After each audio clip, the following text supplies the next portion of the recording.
temos que batalhar mesmo pelo que queremos, e que ser ator é difícil para chegar a uma carreira minimamente estável, porque são muitos cães a um osso e porque é difícil estar sempre a receber um não. Só que eu, na minha cabeça, disse: para mim, eu vou conseguir, porque eu sei que é isto que eu quero e isso não me assusta. Olá a todos e bem-vindos à nossa Watch Party, o podcast de cinema e séries da Renascença, feito por 3 jornalistas que nas horas vagas consomem muito conteúdo para vos dizer o que não podem perder. Eu sou a Daniela Espírito Santo e tenho que confessar que nunca vi Game of Thrones, podem bater-me à vontade que eu mereço. Eu sou o João Malheiro e gostei do final de Game of Thrones quando o vi. Vou sempre defender isto. E também gosto da série spin-off House of the Dragon. Por falar disso, hoje temos uma convidada que nos pode contar um pouco sobre essa série. Não temos por cá a Inês Braga Sampaio, a nossa terceira Powerpuff Girl. Temos, no entanto, uma produtora que certamente nos vai ajudar a levar este projeto a bom porto. Ou não fosse ela uma pessoa que aos 30 anos já tinha conseguido o que muitos tentaram e não alcançaram, colocar Portugal no mapa de Hollywood. Com a sua empresa, a Suggest Productions, conseguiu trazer para cá produções como Velocidade Furiosa, ou já mencionámos House of the Dragon, e arriscamos dizer que não se vai ficar por aqui. Para além de rodar por Portugal, também já se aventura na vizinha Espanha, onde se produziu, por exemplo, parte do filme Venom, A Última Dança. Pelo caminho, tratou da sua maior produção de todas, foi Mãe, e nem isso a impediu de casa às costas saltar de megaprodução em megaprodução, aproveitando para levar Portugal até aos olhos do mundo. Estamos, claro, a falar de Sofia Noronha, que se junta a nós por videochamada. Bem-vinda, Sofia. Muito obrigada por essa introdução, até parece que eu não paro, mas antes de mais, obrigada por me convidarem, é mesmo uma honra estar aqui. Vocês fazem o mundo do entretenimento chegar mais além, e o facto da curiosidade de entender o que é que está behind the scenes ajuda-nos também a sentir que estamos a fazer uma coisa com alguma motivação. Por isso, obrigada e vamos a isso. A Sofia Noronha não está connosco porque tem uma vida bastante ocupada e apostamos que está a produzir qualquer coisa palpitante. Mas antes de tentarmos arrancar alguma novidade, vamos às estreias da semana. Começamos com um par de sugestões de realizadores que decidiram separar-se dos irmãos e fazer filmes sozinhos. Primeiro, Ethan Coen assina o seu segundo filme a solo com Honey Don't, mais uma comédia negra com Margaret Qualley no papel principal de um filme do realizador. Desta vez, a atriz faz de uma investigadora privada numa pequena cidade que tem que examinar uma série de mortes ligadas de forma muito misteriosa. Aubrey Plaza e Chris Evans também integram este filme, que é curto, mas que promete muita diversão e romance. E também Benny Safdie se estreia a solo com The Smashing Machine, Coração Lutador, um filme sobre a história verídica do lutador de MMA Mark Kerr, que tem de ter sucesso dentro do ringue enquanto lida com o vício e a instabilidade da vida pessoal. Dwayne Johnson deixa os papéis de ação para assumir um papel dramático mais desafiante, que obrigou o ator a sair fora da caixa. Ao seu lado tem Emily Blunt, que volta a fazer um papel poderoso. Um drama histórico que promete dar que falar quando estivermos a fazer contas para os Oscars. This is Amelie. Mas se preferem rever um bom clássico, então atenção que O Fabuloso Destino de Amélie vai voltar aos cinemas. O clássico francês de 2001 está quase a celebrar 25 anos e por isso recebeu um restauro de alta qualidade que pode ser visto em sala a partir desta quinta-feira. Amélie vive mais no seu imaginário do que no mundo real e entre vizinhos excêntricos, encontros improváveis e mistérios por resolver, a protagonista descobre que o amor pode ser o gesto mais ousado de todos. Um clássico do cinema francês que regressa por tempo limitado às salas portuguesas. E não é o único filme a ser reposto, porque Avatar, O Caminho da Água, também volta a estar disponível por todo o país. O segundo filme da saga de James Cameron volta às salas de cinema unicamente a exibições 3D. Uma boa oportunidade para regressar ao mundo de Pandora a tempo de recordarmos a história antes da chegada do próximo capítulo, já em dezembro. E pelo streaming, a grande aposta da Netflix para o início de outubro é a terceira temporada de Monster. A série polémica de Ryan Murphy regressa, desta vez para retratar os homicídios do assassino em série Ed Gein, um dos mais ínfames da história dos Estados Unidos. Charlie Hunnam assume o papel de um homem que parece afável e reservado, mas esconde em casa um cenário de terror. Todos os episódios da terceira temporada de Monster ficam disponíveis na Netflix já esta sexta-feira, 3 de outubro. Quando a câmera estiver para aqui, já não estás a aparecer. só quando ela vai... E terminamos na televisão portuguesa porque temos de voltar a falar de Felp. O Watch Party confirmou, junto do realizador Manuel Pureza, que a série da RTP vai voltar para uma segunda temporada em 2026, mas enquanto esperam por novos episódios, aproveitem para ver o documentário Filmar para o Boneco. Realizado por Fábio Rebelo, este making-of segue a par e passo as rodagens da primeira temporada e mostra os desafios de dar vida a bonecos feitos de pelo e enchimento. O documentário estreou-se na RTP1 esta quarta-feira. E continuamos por Portugal, à conversa com a produtora Sofia Noronha. Começou com vontade de ser atriz e até foi estudar para Londres aos 18 anos, chegando a trabalhar num teatro. A necessidade de gerir os seus próprios trabalhos fez com que entrasse em contacto com o mundo da produção. E foi aí que seguiu, desde então. O nome de Sofia Noronha já apareceu em produções como Velocidade Furiosa ou House of the Dragon. Sofia, antes de mais, como é que foi esta decisão de deixar de ser atriz e passar para o lado da produção? Foi uma coisa difícil ou quando percebeste que era este o caminho, foste sem hesitação? Foi bastante natural, apesar de eu não estar à espera, porque eu tinha feito 3 anos de teatro aqui em Portugal, na escola do Carlos Avilés, e depois 1 ano de formação no Advanced Course em Londres. E a narrativa que estas escolas nos passam é que nós temos que batalhar mesmo pelo que queremos, e que ser ator é difícil para chegar a uma carreira minimamente estável, porque são muitos cães a um osso, e porque é difícil estar sempre a receber um não. Só que eu na minha cabeça disse, para mim eu vou conseguir porque eu sei que é isto que eu quero e isso não me assusta. No minuto em que eu saí e consegui um agente lá em Londres, essa agente tinha um teatro Angel, um Fringe Theatre, e disse, vocês usem este espaço e façam as produções que quiserem, aproveitem, já que entre trabalhos ou possíveis trabalhos, entre audições, façam pela vida. Então eu peguei em 3 amigas e fomos fazer uma peça de teatro que já tinha feito em Portugal com o Carlos Avilés, As Criadas, de Jean Genet, que era super dark, mas eu tinha saudades disso. E durante todo esse processo nós tivemos que produzir tudo sozinhas, desde contratar um encenador, fazer o cenário todo, até fazer os convites, a iluminação, a cenografia, pronto. Foi uma produção total e eu cheguei à conclusão que o que eu estava a gostar realmente mais era de fazer acontecer. Então foi um clique muito grande, eu nunca pensei que fosse tão cedo. Eu sempre achei, não, eu vou-me manter, mesmo que seja difícil ser ator, eu já sei que isto é difícil, porque eu estou mentalmente preparada e depois de repente foi super fácil. Então quando as coisas são genuínas, orgânicas, não é? a pessoa não pode lutar contra. Então fui logo tirar um curso, fiz logo faculdade de produção, e pronto, e foi aí onde tudo começou. A tua empresa, a Sagesse Productions, espero estar a dizer certo, foi criada durante a pandemia, uma altura bastante desafiante para produções audiovisuais em todos os sentidos. Era só para fazer mais complicado, sabes? É que a minha vida nunca pode ser simples, eu nunca posso estar só a ter um filho, tenho que ser 2 filhos, tenho que estar a ter ao mesmo tempo Quanto mais desafiante, 3 melhor. produções.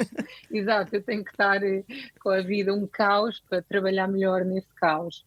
Aliás, eu nas férias, para mim é a altura mais caótica, porque eu não sei gerir férias. O que é que se faz agora? Agora é só se relaxa. E então foi um bocadinho isso. Foi na altura da pandemia onde estava tudo bastante desesperado, inclusive eu própria, não sabia o que ia acontecer. Tive ajuda de um anjinho, que é um amigo meu, que me incentivou a abrir a produtora, e eu não acreditava nele, e ele acreditou muito mais em mim do que eu própria. E assim foi, quando eu abri, as coisas começaram a acontecer. Por isso não calculei bem o risco, foi simplesmente, tem que acontecer agora. Exatamente como eu passar de atriz para produtora, foi uma coisa que foi, está aqui um chamamento, não sei para onde é que isto vai, às vezes até vemos um medo, assim, eu lembro-me, o medo de abrir uma empresa numa altura em que nós não sabíamos o que é que ia acontecer no dia a seguir, era tipo aquele monstro azul do Monsters & Com, sabem? Monstro e Companhia. Que ele é assim enorme, mas depois é todo fluffy, então o medo está lá, mas nós temos que enfrentá-lo e depois se nós chegarmos perto, afinal está tudo bem, podemos dar um abraço e embrace the fear, e é quando tu realmente, ser quando as produtora coisas começam a acontecer. Ser produtora também é um bocadinho isso, não é? Sempre tem que ser, nós temos que ir sempre um bocadinho às escuras, sem saber o que é o outcome e acreditar. Quando abri a empresa também foi um bocadinho isso, eu entendo o impacto do que é que pode quando correr mal, mas eu nem deixo a minha cabeça alimentar estes pensamentos. E entretanto surgiram então parcerias com produções relevantes como por exemplo Velocidade Furiosa e House of the Dragon. Eu perguntava-te como é que isto aconteceu. Eles já procuravam filmar em Portugal e a tua empresa estava lá? Estas produções grandes sempre tiveram interesse em Portugal, só que acho que nós ainda temos um caminho penoso para chegar um bocadinho aos standards lá de fora. Agora já estamos, finalmente, mas temos que abrir a porta rapidamente em relação ao Fast and Furious. Eles tinham interesse em Portugal porque eles iam fazer uma ligação com o Rio de Janeiro, o Fast 5. Não queriam filmar no Brasil, então pensaram a melhor hipótese é Portugal porque é o que tem mais os lookalikes parecidos ao Rio de Janeiro, com as calçadas, com as avenidas. E nós tivemos a sorte, coitados, mas do Brasil não estar no momento certo para receber produções deste tamanho. E então começámos por aí, fizemos uma data de scouts à procura de requis, à procura de sítios que pudessem parecer o Rio de Janeiro, só que o guião estava sempre a mudar e as ideias, um filme como este são tantas pessoas envolvidas e tantas vozes, tanta coisa a que mudar. É difícil manter uma linha straight line. Um dia estamos a ver isto, outro dia estamos a ver ali, aquilo, por isso nós não sabemos muito bem o que era certo, sabíamos que eles precisavam de Rio de Janeiro e precisavam da autoestrada. E, entretanto, nós em paralelo pensámos, já que estamos aqui a ver ruas para ser o Rio de Janeiro, vamos também apresentar uma autoestrada que possa fazer algum sentido. E então contactámos algumas possibilidades e a A24 pareceu interessada logo a dizer, olha, estou interessada em ouvir, por isso deu-nos ali alguma esperança. E depois os produtores vieram ter connosco e disseram, olha, já não precisamos do Rio de Janeiro, vamos fazer tudo em estúdio, temos imensa pena de não trabalhar com vocês, agora vamos para Montenegro fazer autoestrada. E nós antes de acabar essa chamada dissemos, mas olha, queríamos só apresentar aqui algumas hipóteses, por alguma coisa acontecer em Montenegro, quem sabe vocês tenham que voltar. E eles, olha, isto não é uma possibilidade, porque o realizador está mesmo interessado em Montenegro e já está tudo muito alinhado, mas obrigada na mesma. E eu tenho esse e-mail super a dizer adeus, and we're like, thank you so much.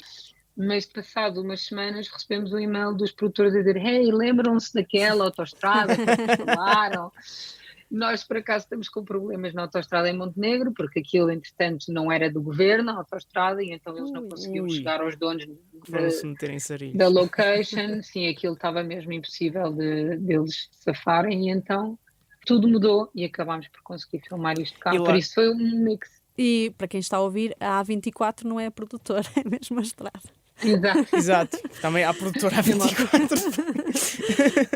Continuando a falar aqui do Fast and Furious, já vamos falar de outras coisas mais sobre ti. Achas que há a possibilidade do Fast and Furious voltar a filmar em Portugal? Porque o filme acaba em Portugal, né? Eles ainda estão em Portugal quando aquilo vai aos créditos finais. Eu não sei o que é que o futuro nos trará, mas sei que como é o último, e o Vin Diesel tem vindo a promover isto bastante, ele quer voltar a casa, por isso querem voltar a LA. E com esta história toda do Trump e Hollywood e as produções voltarem um bocadinho à América, é politicamente correto eles filmarem lá, mas nunca se sabe. Isso está a afetar muito? Sim, tudo o que acontece em Hollywood afeta-nos muito, porque os nossos clientes estão todos em Hollywood, desde as greves o ano passado até aos incêndios, agora o Trump, por isso tem sido mesmo uma roller coaster. Mas acho que também era necessário haver aqui uma espécie de limpeza para nós percebermos agora quais é que são os moldes em que vamos trabalhar. E eu acredito sempre que os bons mantêm-se, por isso eu não tenho medo, acredito no meu trabalho, acredito no que faço e acredito que working hard pays off. É óbvio que afeta, porque está a afetar a indústria toda, mas filmes vão continuar a ser feitos. Como é que te sentiste quando entraste pela primeira vez no set de uma mega produção?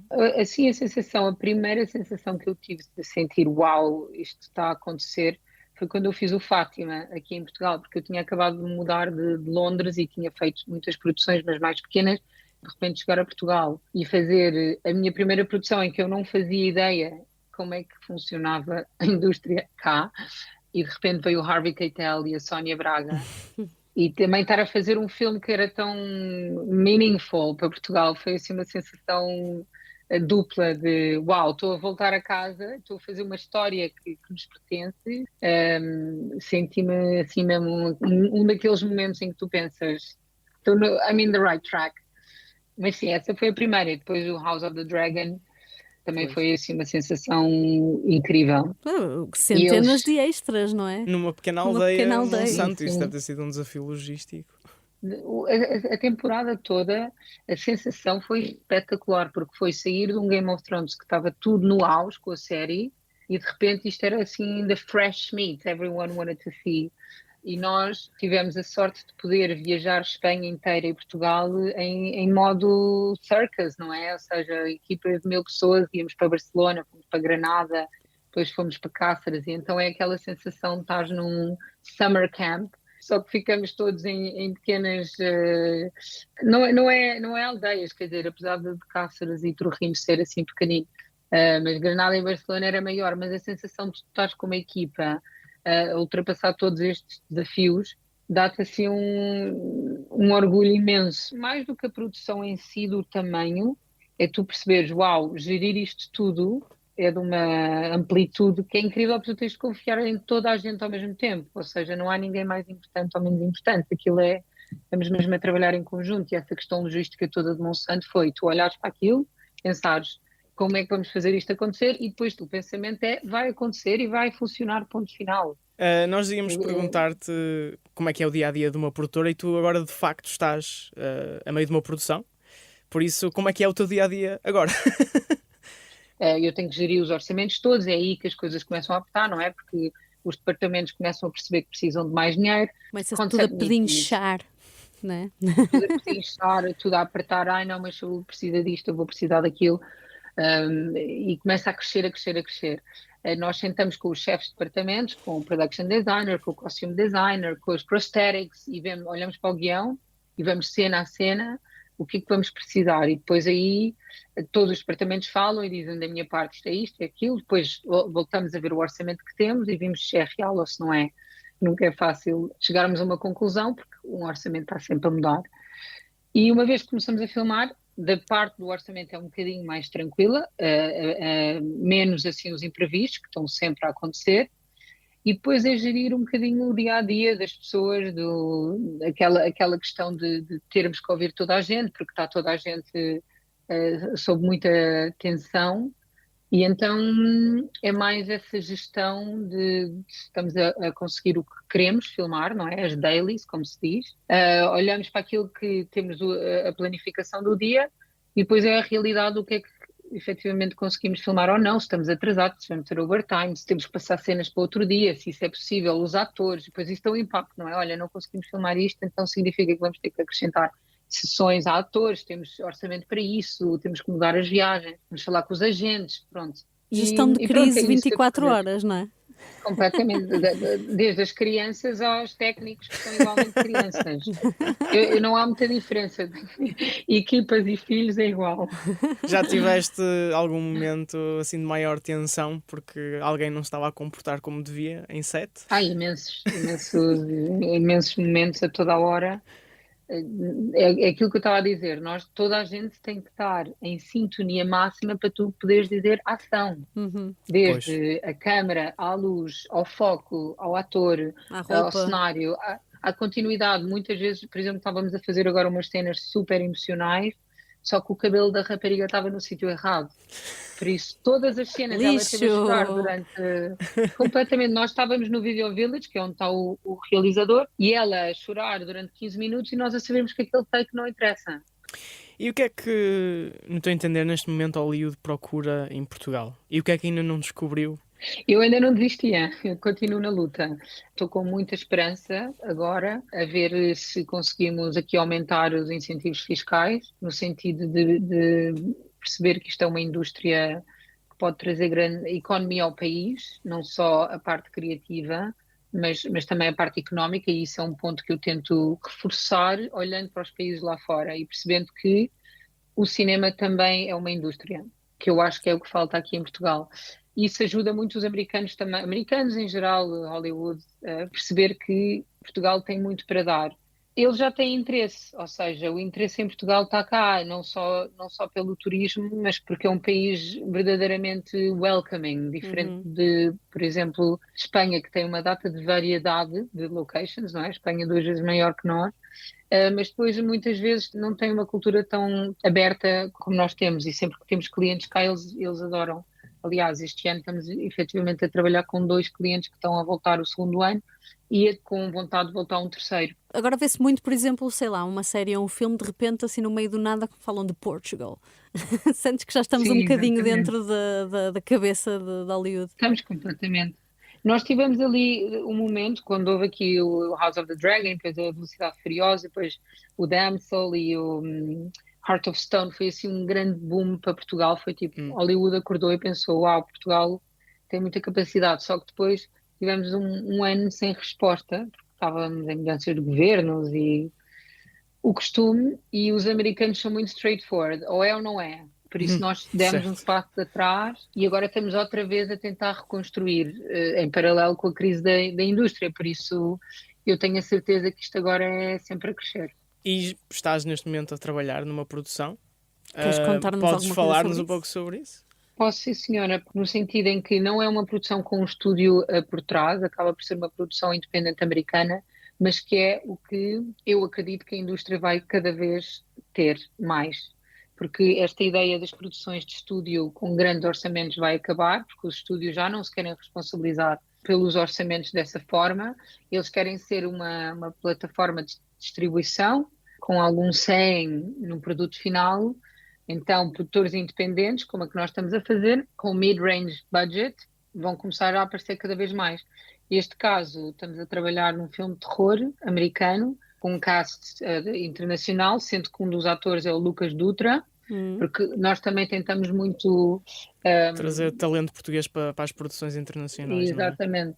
A Lúcia Muniz também faz parte, faz um small role, mas a ideia é mesmo essa, é estar a fazer uma produção americana e ser toda a parte criativa portuguesa com atores portugueses. E Então, podes assim, dizer-nos tá bom. onde é que andam a filmar? Neste momento estamos a filmar ali num liceu em Passo de Arcos. E podes adiantar o nome, a data de lançamento, alguma coisa? Quando vai sair deve ser para o ano e deve sair no cinema em Portugal, porque eu já sei que vai sair cá. Chama-se Dangerous Games, para já, as coisas podem mudar e é isso. Não posso acrescentar muito mais. Pronto. Só para terminar, ainda sonhas com um Oscar? Claro, isso aí está na lista, tem que ser. E espero que seja um filme da minha autoria, digamos, como produtora criativa, que é para lá que eu gostava de caminhar. Sofia, muito obrigada por ter estado na nossa Watch Party, mas não te vamos deixar Obrigada. sair do set ainda. Vais ter de dar uma sugestão aos nossos ouvintes. É verdade, mas para estas rodagens tens apenas 30 segundos para nos recomendar um filme ou uma série. Eu estou pronta. Pronto, então podes avançar. Eu estava a pensar assim na que vi mais recentemente, que foi em 1923, em que tem uma prequel que é 1883 e depois tem o Yellowstone. Então é a história toda para trás, não sei se vocês viram ou sabem do que é que eu estou a falar. Sim, já tem vários atores de grande nome, quer nas prequelas, quer na original. Não é? Harrison Ford and another ones. Mas que tem um realizador que é espetacular, que é o Ben Richardson, parece-me. E a fotografia está incrível. Eu não gosto de western, mas quando comecei a ver o 1883 achei lindo de morrer. Achei que está mesmo uma história narrativa com fotografia incrível. Depois vi 1923 e gostei mais. E depois vi o Yellowstone, que também gostei, mas não tanto como os outros. E já esgotaste os 30 segundos. Sim, já estás quase no minuto. Mas também foste logo para 3 séries, na verdade, que se complementam as 3, não é? E quando viste estas obras, começaste a pensar, olha, eles tiveram que fazer isto, claro, e aquilo e aquilo outro. É difícil porque o meu marido também é produtor, então vermos coisas em que gostemos do guião, da fotografia, dos atores, pronto, são aqui uma data de coisas. Por isso, quando está bem feita, está efetivamente bem feita. Gostamos muito. Obrigado mais uma vez à Sofia Noronha. Obrigada eu, vocês foram incríveis. Obrigado. E no próximo episódio vamos ter mais um convidado para falar de cinema e televisão. Marquem no vosso calendário, temos uma nova Watch Party todas as semanas, às quintas-feiras. Até lá, podem ouvir este e outros episódios em todas as plataformas de podcast e no site da Renascença, em rr.pt. Não se esqueçam de subscrever ao feed do Watch Party na app que mais gostam de usar e de enviar as vossas sugestões para o e-mail watchparty@rr.pt. Este podcast tem sonorização de Paulo Teixeira e José Luís Moreira, com ilustração de Rodrigo Machado.